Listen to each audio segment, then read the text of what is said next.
새누리당 이정현 대표 체제 출범 이후 처음으로 고위당정청 회의가 열렸습니다. 이 회의에서 참석자들은 하나같이 이달 안에 추경 예산안 통과를 촉구했습니다. 이런 가운데 여야 3당 수석 부대표는 사흘 전이었죠. 지난 22일 추경 처리가 무산된 뒤에 오늘 전격 회동을 조금 전부터 가지고 있다고 합니다. 국회 취재기자 연결하겠습니다. 이영원 기자. 네, 국회입니다. 네, 이정현 대표 체제 출범 이후 처음으로 고위당정청 회의가 열렸다고 하는데 주로 어떤 얘기들이 오갔습니까?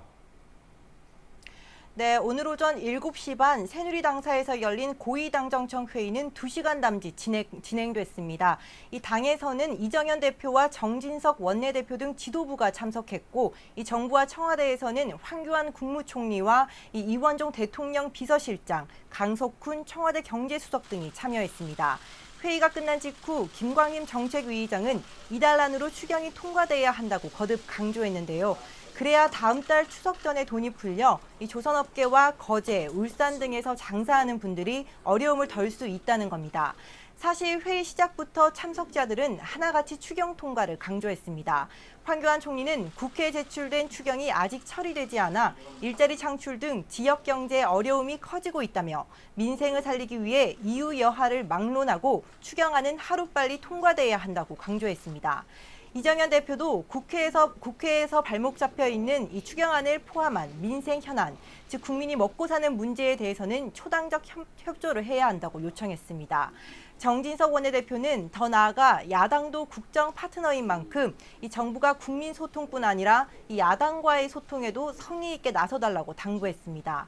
오늘 회의에는 야당이 이른바 서별관 회의 청문회 증인으로 요구하고 있는 안종범 정책조정수석이 참석하기도 했습니다.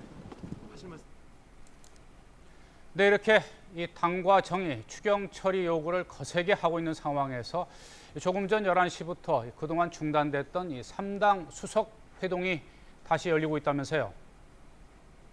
네, 말씀하신 대로 오전 11시 의원회관 새누리당 김도읍 수석방에서 이 회동이 시작됐습니다.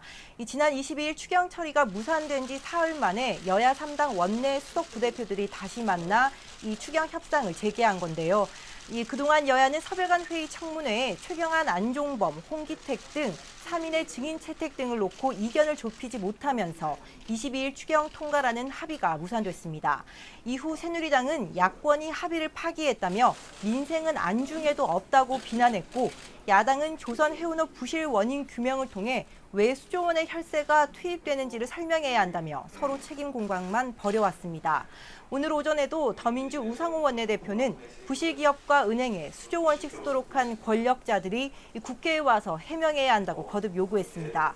다만 국민의당 박지원 비상대책위원장은 최경환, 안종범 증인 채택을 양보하겠다며 일단 추경을 통과시키자는 변화된 입장을 보이고 있는데요. 그런 만큼 오늘 여야 3당 수석이 청문회 진행에 대한 협의를 통해 추경 처리에 합의할 수 있을지 주목됩니다. 지금까지 국회에서 YTN 이영원입니다.